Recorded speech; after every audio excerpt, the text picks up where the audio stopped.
মধ্যপ্রাচ্যের ভূ-রাজনৈতিক পরিস্থিতিতে নতুন করে উত্তেজনা ছড়িয়ে পড়েছে। আন্তর্জাতিক সংবাদ মাধ্যম ওয়াল স্ট্রিট জার্নালের এক প্রতিবেদনে দাবি করা হয়েছে, ইরানের একটি গুরুত্বপূর্ণ তেল শোধনাগারে গোপন সামরিক হামলা চালিয়েছে সংযুক্ত আরব আমিরাত। প্রতিবেদন অনুযায়ী গত এপ্রিল মাসে ইরানের লাভান আইল্যান্ডে অবস্থিত একটি বড় তেল শোধনাগার লক্ষ্য করে এই হামলা চালানো হয়।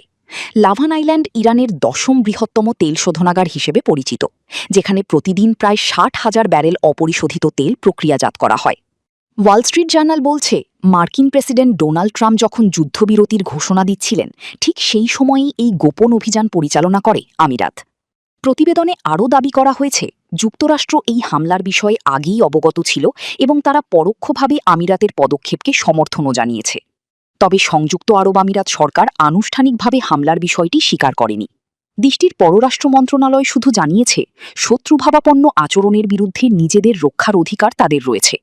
বিশ্লেষকদের মতে, যুদ্ধ শুরুর পর থেকেই ইরান ও আমিরাতের সম্পর্ক চরম উত্তেজনাপূর্ণ অবস্থায় ছিল। এর আগে ইরান আমিরাতের বিভিন্ন স্থাপনা, বিমানবন্দর ও অবকাঠামো লক্ষ্য করে প্রায় 2800টি মিসাইল ও ড্রোন হামলা চালিয়েছিল বলে দাবি করা হয়। এতে দেশটির পর্যটন ও আবাসন খাতে বড় ধরনের ক্ষতি হয়েছিল। ধারণা করা হচ্ছে, সেই ক্ষয়ক্ষতির প্রতিশোধ নিতেই আবুধাবি তাদের আধুনিক বিমানবাহিনী ব্যবহার করে ইরানের অভ্যন্তরে এই অভিযান চালিয়েছে। আমিরাতের বিমানবাহিনীতে বর্তমানে ফরাসি মিরাজ ও অত্যাধুনিক F-16 যুদ্ধবিমান রয়েছে। অন্যদিকে ইরানের রাষ্ট্রীয় সংবাদ মাধ্যম IRIB এই হামলাকে কাপুরুষোচিত বলে আখ্যা দিয়েছে। তাদের দাবি, হামলার কয়েক ঘণ্টার মধ্যেই ইরান পাল্টা জবাব হিসেবে সংযুক্ত আরব আমিরাত ও কুয়েত লক্ষ্য করে ড্রোন ও মিসাইল হামলা চালিয়েছে।